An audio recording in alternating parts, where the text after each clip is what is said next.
Our next speaker is one of our authors, Natalie Sudman. And there's a picture of her book, Application of Impossible Things.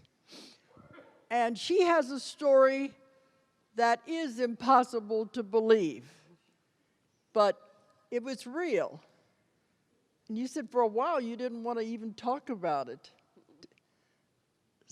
I tried trying to get her, the book's been out, I think, for a couple of years, but I couldn't get her to come because, I don't know, but you just didn't feel right talking about it. Maybe because it is so hard to believe, but it's real. And it's a story that is going to blow you away. Okay. Is it hard to blow you people away? Her story will. And that's what I told her. You tell all the details. Okay. I'm not going to tell much about it, but she was killed in Iraq. And you were dead. She's back. She's here.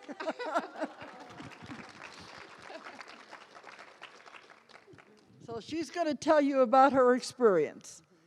Natalie Sudman.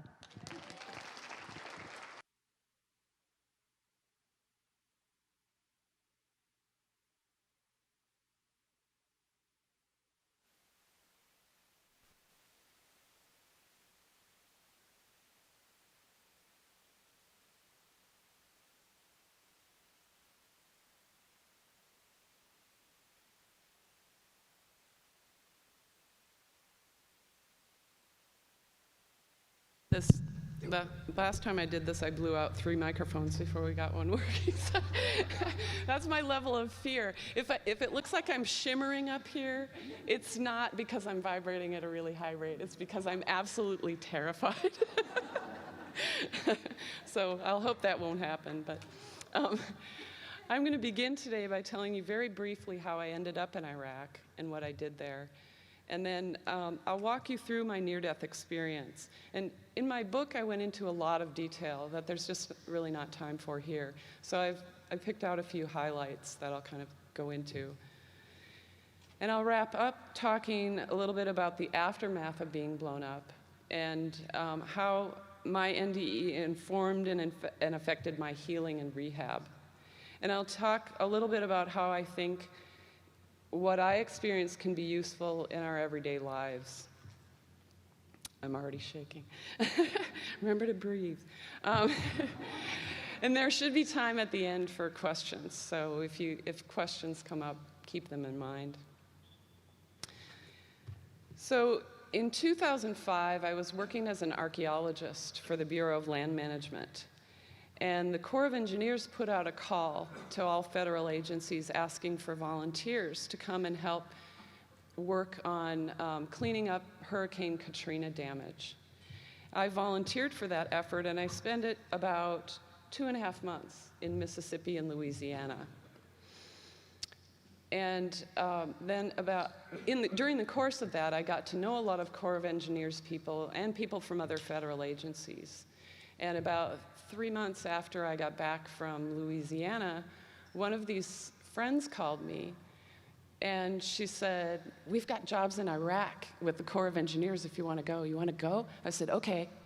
Hung up the phone and went, "What did I just do?" But I really only hesitated for a second because it just sounded fascinating to me. So I deployed to Iraq in August of 2006. I was a government service employee of the Corps of Engineers, and I was managing construction contracts. I was handling contracts worth millions and millions of dollars. We did everything from water treatment plants, medical facilities, roads, to electrical substations, all kinds of projects. On November 24th, about 1.5 years after I arrived in Iraq, 4 colleagues and I were traveling outside the wire, visiting some of these construction sites. We had been to 4 water treatment plants, and a road, and we were on our way back to base when the vehicle that I was traveling in was hit with the roadside bomb. When we traveled off base, we traveled in convoys, armed convoys. So in this case, because there were 4 of us, Corps of Engineers people, we were in a 4-vehicle convoy. We had a front vehicle, the lead vehicle, that had 2 guards in it. The second truck had my 2 of my other colleagues in it with 2 guards. My truck, I was in it with a colleague of mine and 2 guards, and then we had a gun truck with 3 men. And because this province had already been turned over to Iraqi governance, we also had an Iraqi police escort. So we had quite a few people on the road. So when the bomb went off under the vehicle, or maybe just before that bomb detonated, I left my body. It was an instantaneous shift that I called blinking. It was that quick. I was in the truck, head on hand, kind of half asleep, and then I was not. Where I found myself, I was standing on a sort of stage, and all around me were arrayed thousands of beings. And they appeared to me, these beings appeared to me to be made of white light. They were wearing long, dark robes. They looked like human forms. And I looked like myself. I was in a human form. I appeared to be sort of shimmery, made of light. But I was in my fatigues, bloody, ripped up fatigues, although I was not injured. I knew exactly where I was, and I knew exactly what I was doing. There was absolutely no hesitation. There was no confusion or displacement. I knew exactly what I was, and I knew exactly what I was doing. And what I was doing was downloading information to these thousands of beings. And it was like making dense packets of information available to these beings. I used my attention and intention, and this was, I didn't think about what I was doing. This is sort of unpacking it from later on, but I would put my attention on this information, and then with my intention, make it available to these thousands of beings. The information that I was downloading, it was enormous, and it was very dense. It could be described as broadly cultural. And I call it cultural in the sense that it went from everything, every layer, from interpersonal interactions all the way up to having to do with broad energy flows that shape and create cultures, not only here in the physical world, but across time and space into other non-physical realities as well.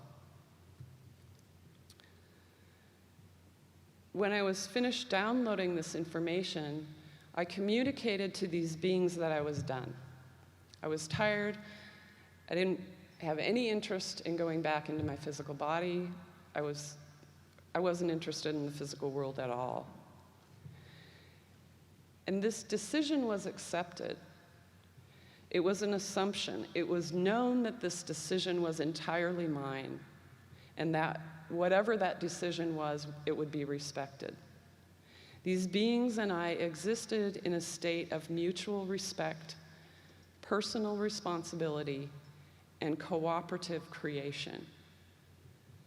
They accepted my decision. However, they communicated to me that they would appreciate it if I would return to my body. They conveyed to me that my particular skills with energy would be useful at this time in the physical world. And they made a few suggestions of ways that I could put those skills to use. And these suggestions and explorations were things that I had not thought of before. So they reignited my interest in returning to the physical world. So not unlike when that friend called me up and said, "Hey, you want to go to Iraq?" And I said, "Okay." These guys said, "Hey, you want to go back and do this?" And I said, "Okay." So I guess leaping before looking isn't just a trait of my physical world personality. And as soon as I agreed to these suggestions, I blinked to another place that I call the deep rest environment.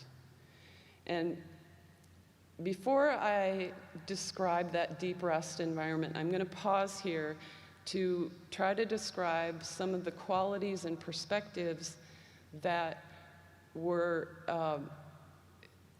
present in all the environments that I experienced. Others who have had NDEs talk about the incredible, indescribable, unconditional love that they existed within when they were out of their bodies. And I experienced the same thing, but for me, the phrase unconditional love, it doesn't work very well for me. For one thing, unconditional is a condition, and I'm very literal. And aside from that, the word love in the English language is pretty sloppy. You know, we love everything from French fries to our mothers. So I'm going to try to describe this feeling using different words. In this non-physical state of being, there's a profound sense of belonging. Everything about everyone that exists is not only accepted, but admired, respected, recognized, and celebrated. There's a cooperative, co-passion for being that permeates everything that I experienced. Everything there is effortless. It is just so easy. It's blissful, and it's filled with a joy that is so fundamental, it's only really remarkable from outside of that state of being. So imagine that everything you have ever thought, imagined, experienced, dreamed, or created was recognized to be valuable. To you, yourself, and to everyone else, to all that exists. Imagine that no matter what you do or how you express yourself, you belong and are valued. This is true. What was known to me, what was so basic as to be assumed, was just that we are each intrinsically valuable. And everything we experience matters, not just to ourselves, but to each other and to all that is. I use the phrase all that is instead of God, source, universe, whatever. A lot of those words have just personal connotations that limit my ideas. And so when I say all that is, it includes all that is. So that's the term that I'll be using. My experience is that we're always within and expressions of all that is, which is a beautiful force of infinitely curious and creative energy and awareness. How can we be anything but perfect? We are all that is, just as much as it is us. We are created by it, it creates us. We participate in it, it participates in us. We extend it, and it extends us. We are each individual expressions of the single infinite awareness. We are one, and we are each perfect, exactly as we are. We're so used to thinking in terms of hierarchies. The healer is more important than the addict. The teacher is more important than the arms dealer. These hierarchies of value are not real. I don't care how dull or weird or messed up we think our lives are here in the physical world. I can assure you that all of us are having a valuable experience. And I don't care how special we think we are. We are each uniquely special, every single one of us. Our experience extends and enhances everything that exists. We are each infinitely creative beings, having an amazing experience just by being here. From the perspective out of body, it was understood that it takes some skill to even exist in the physical body, in the physical world. It takes a skill of focus to maintain consciousness within a physical body, and then to participate in a collective, cooperative, creative experience of being in this physical world. So we're all amazing. We're all jet pilots flying 50 feet off the deck, upside down. We are very cool. Just by showing up here, just by showing up. So you can keep some of those things in mind as I move into the deep rest environment. This deep rest environment feels like a very private and spacious place. It's almost as if I fold so far into myself that I disappear and I become pure consciousness.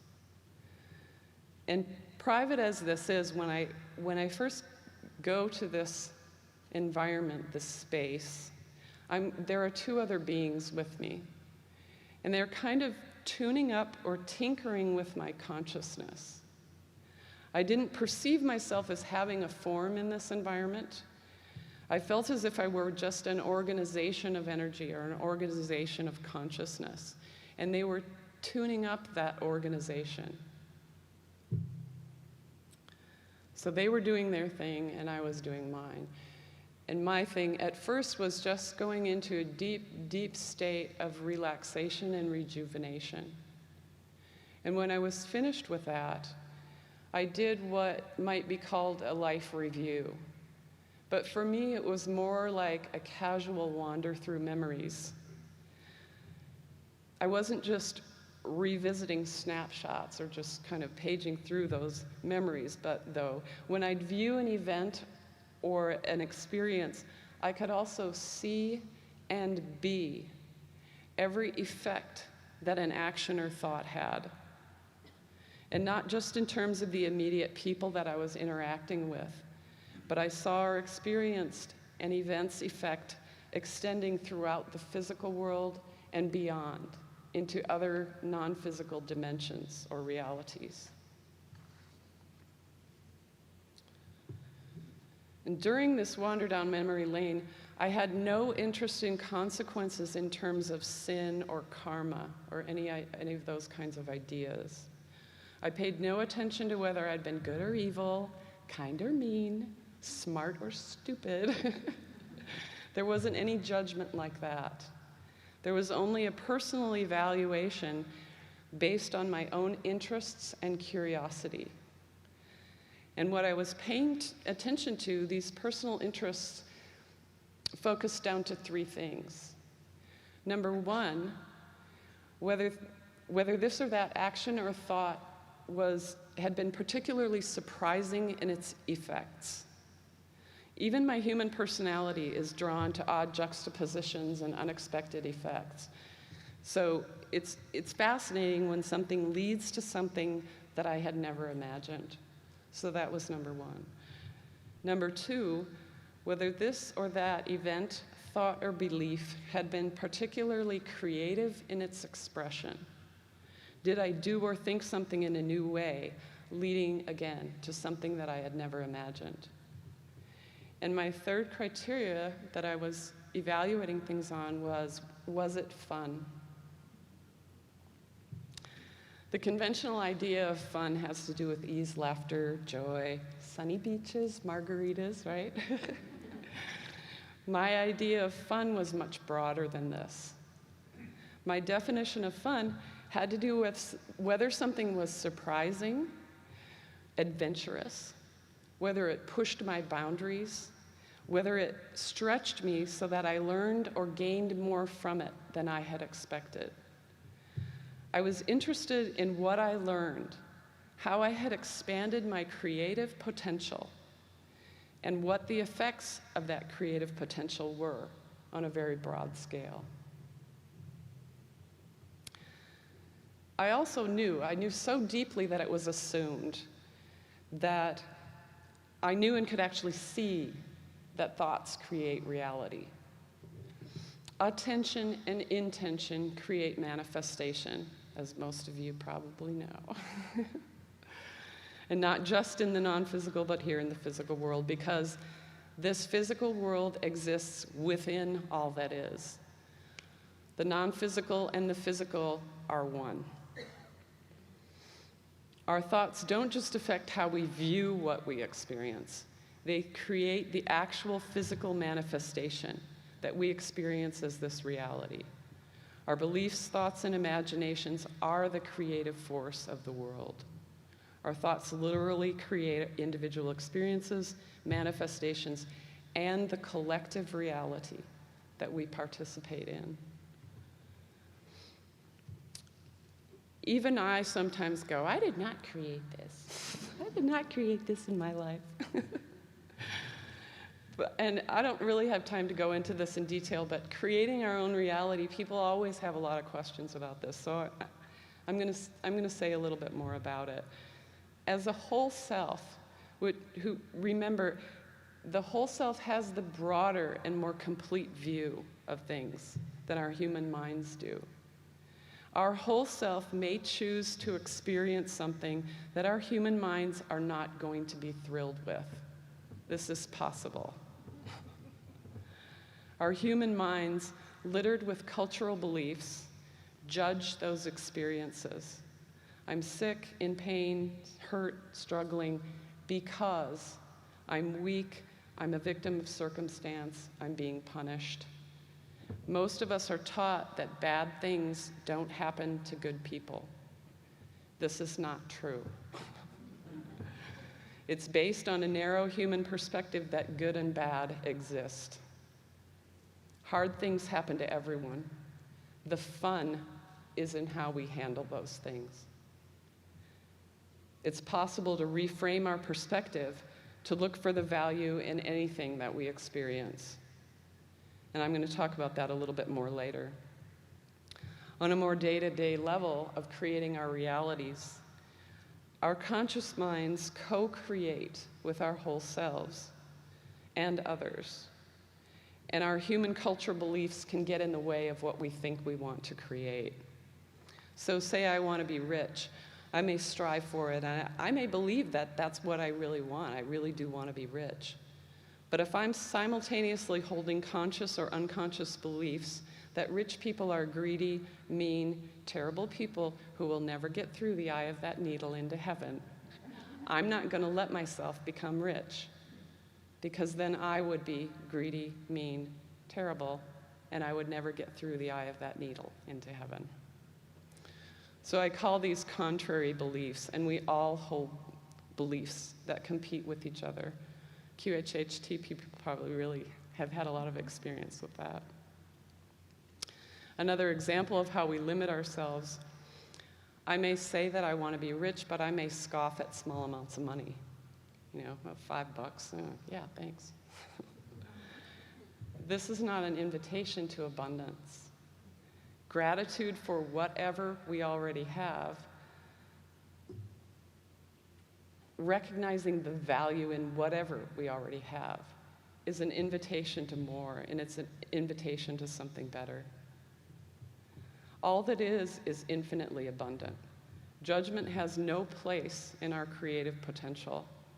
Everything we create has value. The trick is just practice, learning to look for the gifts within any experience, and to be willing to be shown the value. So that's my Cliff Notes version of creating our own reality. When I was finished sauntering through my life to date, I blinked back to the gathering of light beings, and we discussed in more detail some of the things that I had agreed to do for them and some of the things that I wanted to do for myself as well. And then when we were finished discussing these things, I blinked to what I call the healing environment. In this healing environment, I was with two other beings. One of these beings was like an old buddy, really good friend. And the other one was almost like observing us or learning from us or something, not too involved in what we were doing. In this environment, it was as if we were hovering above the scene of the blown-up truck and the desert below. And it was like we were looking down from maybe a 45-degree angle from about 100 feet up in the air.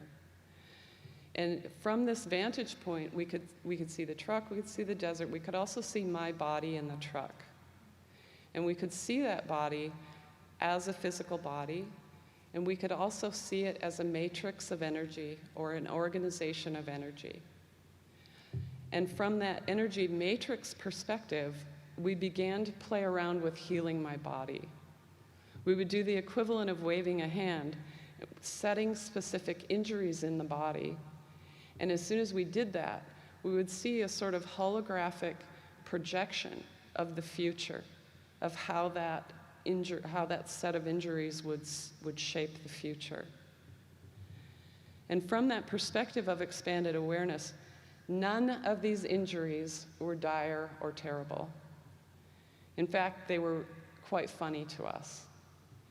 From that perspective, it was known and assumed that the physical experience is a temporary creative exploration, that the real being, our whole selves, are eternal and can't be injured.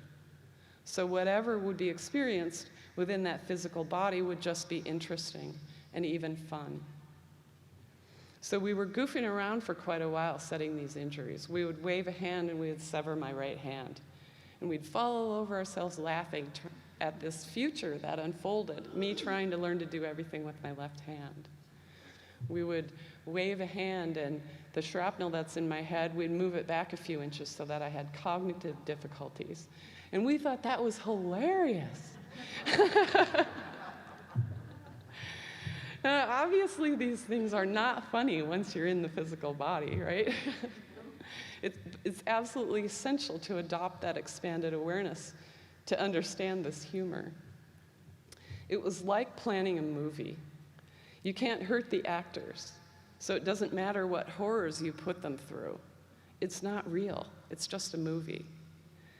So that would be the equivalent to the perspective that we had from this environment. Let's make a good story. So eventually we did quit fooling around and I chose my injuries. And I'm going to say that again. I chose my injuries. I chose injuries that I knew would place me well for what I had agreed to do for this gathering of light beings and for what I wanted to do myself.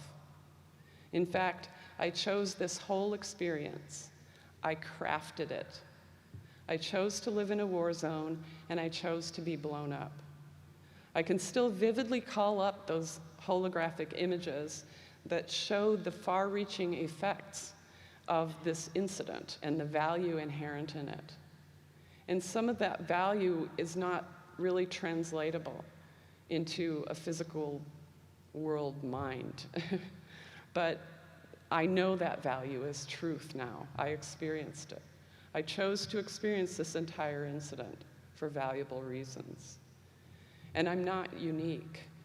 In that expanded state of awareness, it was obvious that we all choose our experiences.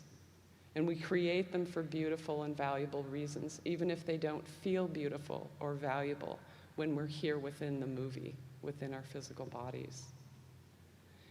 It may often seem a stretch from our physical mind's perspective, but even things that can seem endless and excruciating and horrific from within the physical mind perspective, even those things are known from the expanded awareness perspective to be ultimately beautiful, valuable, and even fun. For our whole selves, this physical world really is a fabulous creation. It's the equivalent of an exciting and adventurous movie that we get a hand in creating, and then we also get to participate in it. After I had set my injuries, I blinked again, this time to a sort of Twilight Zone scene. I was standing beside the truck, but it was as if I were between time. Everything around me was static. And here I met with 9 other beings, all of them intimately familiar with me. And some people might call these beings guides or guardians. I call them colleagues or battle buddies. And none of these beings that I encountered in any of the environments were authorities over me. We were each our own authority, and we were each available to the others to be partners in creative exploration, or to be of assistance to each other.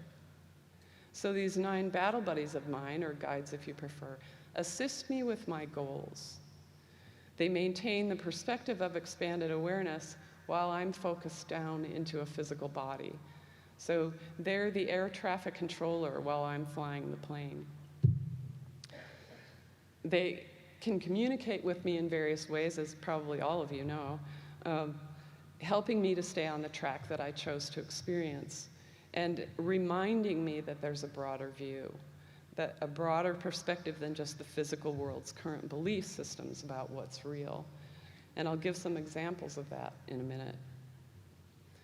Meeting with them here at the jumping off point, we again discussed the things that I had agreed to do for the gathering of light beings and the things that I wanted to do for myself. But when I discuss things with the gathering of beings, it was like we were talking about things from the viewpoint of the project manager or the architect. And now we were talking about things from the viewpoint of the guy pounding the nails. You know, we had a very acute awareness that some things that can look fun and exciting from expanded awareness can seem very long and difficult once you're back in the body. So we talked about some of the ways that these 9 beings would help me with that. And when we were finished discussing things, I simply blinked back into my body. When I popped back into my body, the truck was still rolling down the road. I still had head on hand, eyes were closed. I had a flash memory of what I had just experienced, but I immediately put it aside to deal with the physical world that I had returned to, the mess that I had returned to. I knew without opening my eyes that we had been hit with a roadside bomb. And I knew that it was serious. It wasn't just scratches all around, which happens maybe more often than you might imagine. But 3 of us actually were severely injured by the blast, and the guard sitting in front of me was killed. My injuries, aside from a lot of shrapnel and cuts, I had, my heel was broken by shrapnel. The shrapnel was still in it. Both bones of my right forearm were shattered, and some of the wrist bones were broken. All the bones on the right side of my face were broken, and I had some pieces of my skull missing from exposing my frontal sinus. This was the best injury for jokes, because I had a real hole in my head. And the doctors also listed a skull fracture, which I think is redundant when you already have a hole in your head, but they did it. I had shrapnel in both eyes and blunt force trauma injuries to my right eye that eventually led to a retina detachment, and that retina was totally tattered. I didn't know any of this when I opened my eyes in the truck. All I knew was that I couldn't see out of my right eye. So I had my hand up over my eye. I didn't even notice the wrist thing. So I was the only one who was conscious after the first few moments. So after I made sure that nobody else was bleeding out, and I did a few other chores in the truck. And then I sat back in my seat waiting for the rest of the team to come. And I was kind of trying to see out the window, but it's ballistic glass, which is very thick, and is all cobweb shattered, so it was hard to see out. But I was kind of trying to look out the window, and I was thinking about this eye, wondering how bad it was. And all of a sudden, I had a memory of a dream that I had had about 20 years earlier. In this dream, I was visiting my grandmother. She had passed over a couple years before, and in her physical life, she wasn't blind. But in this dream, she was blind, and she was making these beautiful pictures in my mind. And I said, "Grandma, how can you make these beautiful pictures in my mind when you can't see?" And as soon as I said it, I went, "Oh, duh." And she said, "Natalie, you don't need eyes to see." And as soon as I thought of this dream, I got so excited. I wondered, if I can't see out of that eye, will that help me see other worlds more clearly? And I was so excited. A thrill went through my whole body. I thought, this is going to be so cool. I realize how demented this sounds. To be excited to be blind in one eye. But this was a really powerful moment. It was a moment completely devoid of fear. It was a moment, I was entirely present in that moment, and that moment was completely informed by curiosity. I was focused entirely on the excitement of experiencing something I had never experienced before, something new, something fun. A couple weeks later, lying in my room at Walter Reed Army Medical Center, I wasn't feeling the thrill anymore. I was lying there all drugged up and unable to move, and I was thinking, I really want to be able to see out of two eyes. I'm an artist. I want to be able to see. So I'm kind of whining to myself. And all of a sudden, a thought came into my head. It doesn't matter. It's only for 40 more years. And yeah, that's at least as demented as getting excited about losing sight in one eye, right? And it shocked me out of my sort of drugged reverie, and I started laughing because it just sounded so absurd. Only 40 years. But I had a sort of split awareness. I was aware of that, but I was also fully aware and felt the truth of that. It's only for 40 more years. It doesn't matter. Moments like these happened all through my month as an inpatient at Walter Reed and continued throughout the 3 years of my rehab and being an outpatient. And in fact, they still continue to this day. And I understand these moments as truth, as expanded awareness, my whole self, finding a way through my belief-littered conscious human mind to wake me back up. These moments are the foundation of my experience of being blown up. The Buddhists have a saying, pain is inevitable, suffering is optional. I'm not a victim of anything or anyone.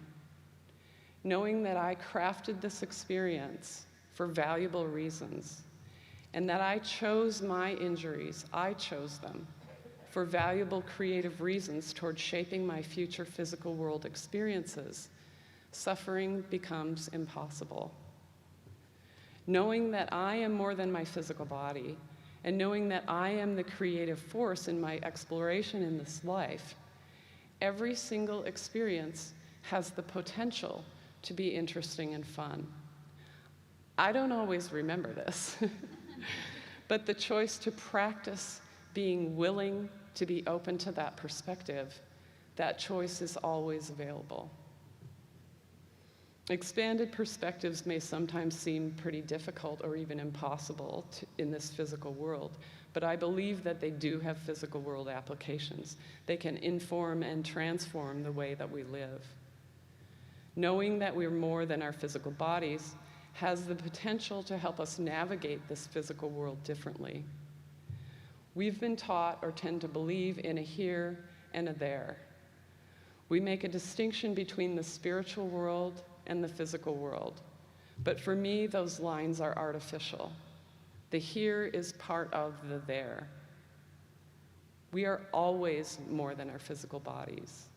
We are non-physical beings having a physical experience. And when we practice being aware of that simple fact, if we tell ourselves that over and over during the course of a day, for instance, we remind ourselves of the truth. I'm a non-physical being having a physical adventure. And reminding ourselves of this truth, we can begin to own who and what we really are and what we're capable of. We change our perspective of what we're experiencing. And when we change the perspective, we have the capacity and potential to appreciate and value absolutely any experience that we have, any experience that we have created or co-created. We can take responsibility for ourselves and our own creative potential. We each belong here and there because it's all here. We are connected, supporting, enhancing, and extending each other's creative potential and beauty. We are each intrinsically valuable, and we create our own reality individually and collectively in a beautiful symphony through the power of thought, imagination, and belief. My NDE didn't change me into a human idea of perfect. I still get cranky and mouthy and impatient and obviously terrified. I'm lazy, I can be really scatterbrained, but within or beneath my emotions or thoughts is an underlying joy of being. And what I think is universal about experiencing expanded states of consciousness is touching that fundamental joy.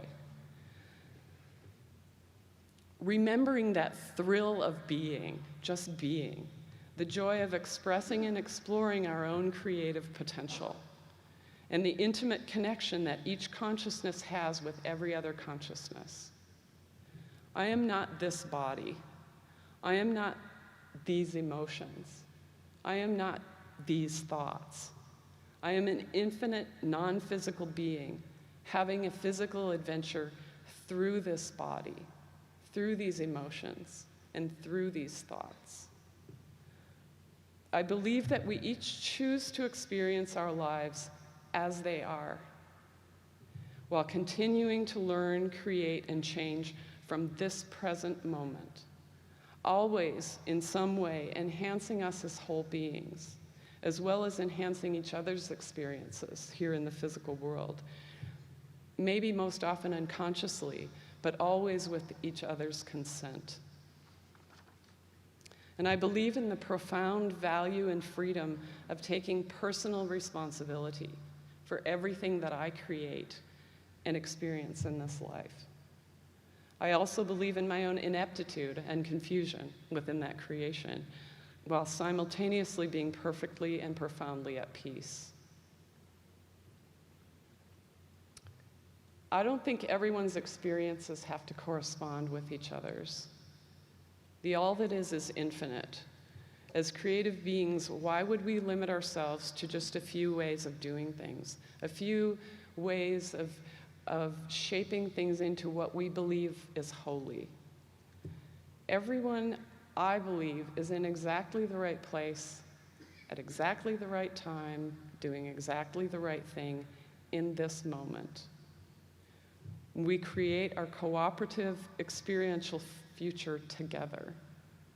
If we want to change our personal lives or the world, we have the potential to do that, to create something new by beginning to imagine something different.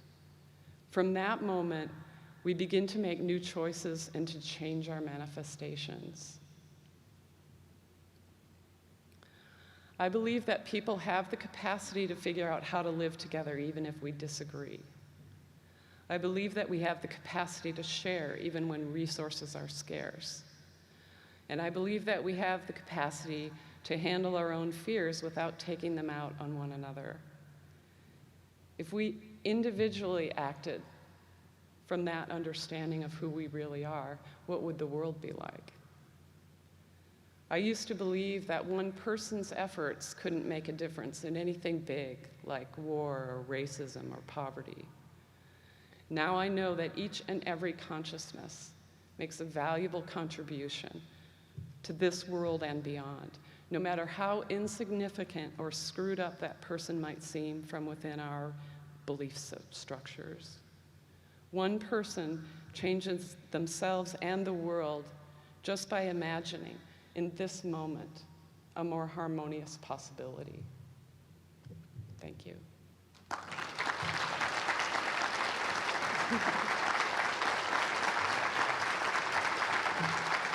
Thank you.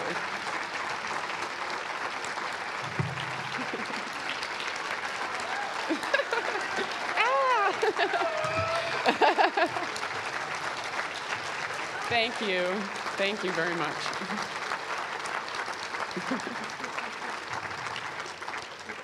I'm happy to take questions if people have questions. About anything, the blood and guts or whatever, it doesn't matter. Yeah.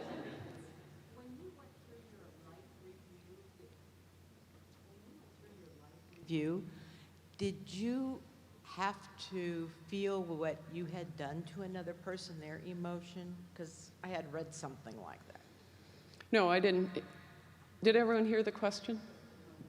The question was, when I went through my life review, did I have to experience everything that someone else experienced? So if I did something mean, did I have to experience what that other person experienced? No, that was my choice, whether I wanted to do that or not, whether it was of interest to me, whether I thought it would be of use to me or not. Mm-hmm. Yeah. I would like to ask you to share your point of view about what, the energies, the bad energies that we think are bad energies that are causing all the suffering in the world. About energies what? Like people, countries, activities that are causing the suffering, the wars, the suffering on people. If you can share how you see those.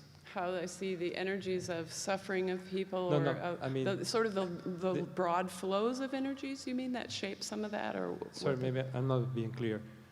More, the people that are causing the suffering to other people. Oh, people that are causing the suffering. Yes, what's the role, or how you perceive them? Or how I what's perceive the reality them, of that situation? They give me an opportunity to practice compassion, to deepen my understanding of compassion.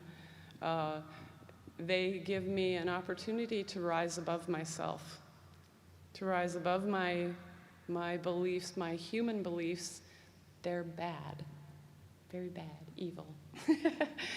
I get a chance to quit pointing the finger and say to myself, what am I capable of in this situation? I heard not too long ago, I heard the Dalai Lama talk about, or someone told me about this. Somebody asked the Dalai Lama, what was the scariest thing about being in prison for 20, 30 years, however long he was imprisoned? And he said the most frightening thing was the possibility that I might lose my compassion. We're very good at, oh, that person is evil. We're pointing the finger. Well, that person is giving us an opportunity to rise above our own limitations and to really experience a level of compassion that most of us have never experienced. Mm-hmm. I wanted to know if all these things you believe now, did you believe them before you were blown up? Were you as conscious before that as you are now? Since I was a kid, I've seen spirits and worked with energies, and I've done readings beforehand. What this did, I say that this was not a revolutionary experience for me, it was evolutionary. So it deepened my awareness of some things. It sort of opened my mind to a few other things. And it certainly gave me a lot more confidence in what I was pretty sure had to be right. I just feel that it's right, but how we all kind of doubt ourselves. And after this, that doubt is pretty much squelched. Yeah. Mm-hmm. Do you have continuing pain or disability as the result of the explosion? And if so, is that something you consciously chose? I don't have, thank goodness, any lingering pain. Some of my, I don't bend as well as I used to, my right arm, and my right eye, they reattached this retina, but it was, like I said, it was very tattered up. And there was so much trauma to that eye, they ended up taking the lens out of it. And when this area of my face was blown out, some of the muscles were also destroyed. So there's no lens in this eye, but there is a retina. I kind of see blurry, and because there was muscle damage, it's tilted and doesn't track with the other eye. And there was a little bit of damage to the optic nerve, so it doesn't see as much light. So I see double, but I see like clearly and another shadow kind of double vision with that. Otherwise, I didn't keep any of the lingering pain. Thank you, me.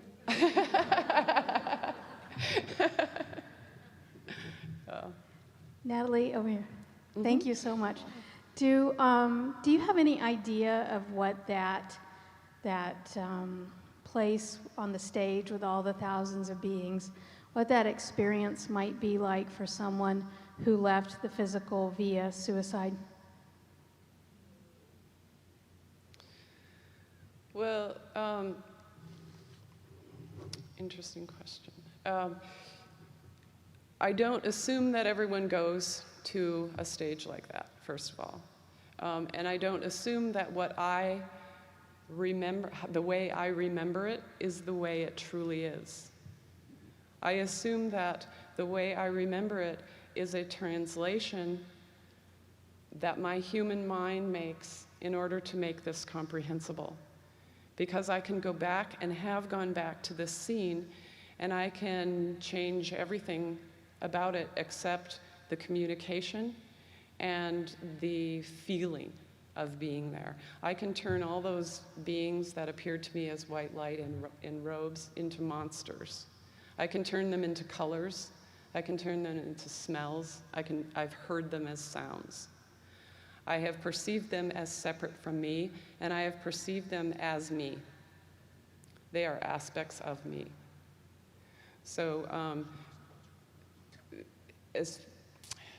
that's sort of, I think of that as a translated experience, translated into a language, a visual language, and a conceptual language that our human minds accept.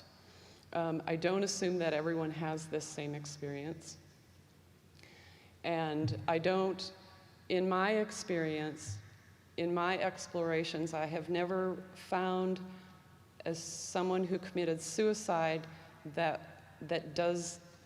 has had some kind of, I've never experienced that they have had anything different happen than anyone else. I mean, a lot of times, to me, when I look at a suicide, it's a choice.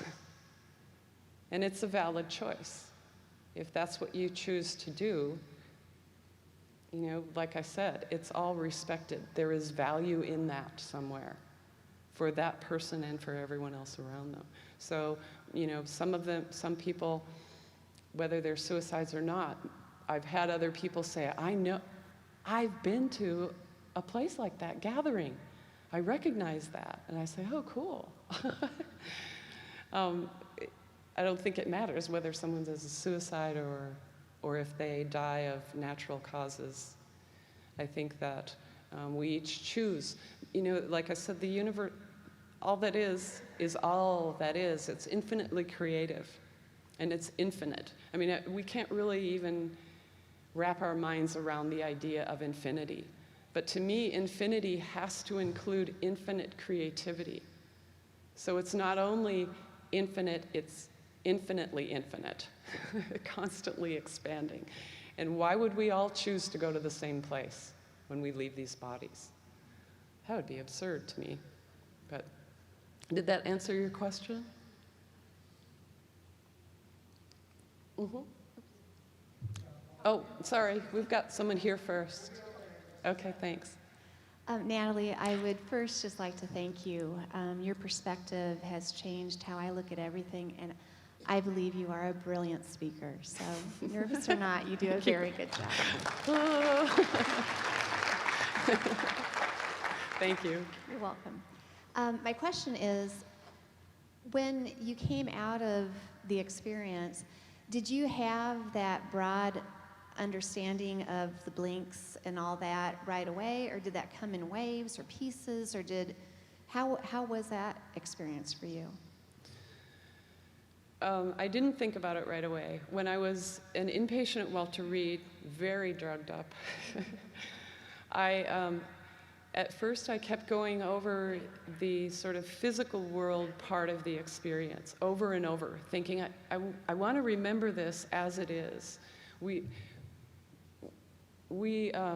very often alter our memories a little bit to make it a little bit more comfortable or a little bit more dramatic or something. And for some reason, I just had this urge. I felt I have to remember this exactly how it happened. I don't want to mix things up, and I don't want to add flourishes. So I kept going over and over it in my mind until I sort of had it memorized. And when I got out of the hospital, I actually wanted to write a book about working and living in Iraq in a war zone, because it was fascinating. But so when I got out of the hospital, and I still couldn't move around very much, I casts on everything and dragging myself around the house with one arm and one leg. When I could finally get my computer out, I wrote down that part of the story. And as soon as I did that, I thought, oh, this is really funny, because inside this is something else. Because remember, when you first popped into your body, you had that flash. And so I thought, okay, I'm gonna open up that flash. And I just did a little, I'm ready. So I'm gonna try this, so any help you can give me, and boom, it came back just more vividly than any of the other memories, and it came back whole. And then I had to I would start to write it, and it didn't make sense to me at first. It didn't make sense to me in a way that I could write it down, because it wasn't linear. I tell the story as if it's linear, but it doesn't happen in a linear way. And so I had to sort of, I had to make sense of it. I had to unpack it, download it, and then unpack it in a way that would make sense not only to me, but to other people. So it didn't come all at once, or it came all at once, and then I had to kind of back up and sort of put it into a storyline that would make sense, if that makes sense. Thanks. Yes, thank you so much for sharing your story. Thank you as well. Now, can you please help me understand this a little bit? From my point of view, what I see is we choose the life then, and probably the length of it, and how events will unfold. Therefore, even the incident was already something you've chosen and planned, I believe, right? Because everything after that, again, it continues with your choices, which when you chose to go back and then continue with your journey. So I wonder if it was all planned way before, even including you coming to the place of choosing again, or is it that we go through life and then make different choices and then choose different things? Well, I think that we all, there's a lot of ways to do it. I can say that when I've looked at this, I'm an artist and I like to create as I go. So when I've gone in and looked at this, for myself, I choose, okay, here's the broad outline. And within that, I give myself a lot of leeway to create as I go. And I also know that I gave myself a bunch of exit points, or what I call exit points. And I passed by about 5 or 6 of them before I took this one. And then, that sort of that broad outline that I created before I took on this particular body and this particular personality, that broad outline is still there. I'm still kind of working under that umbrella. And it's a very, very loose umbrella in my case, so that I still have I've still given myself a lot of leeway to co-create with other people, with other beings, with myself, and yeah. Does that answer your question?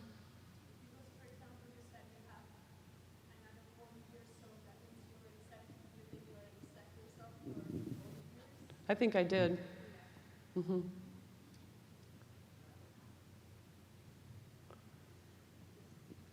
Yeah? It's time. Okay, it's time. So I'll be, thank you.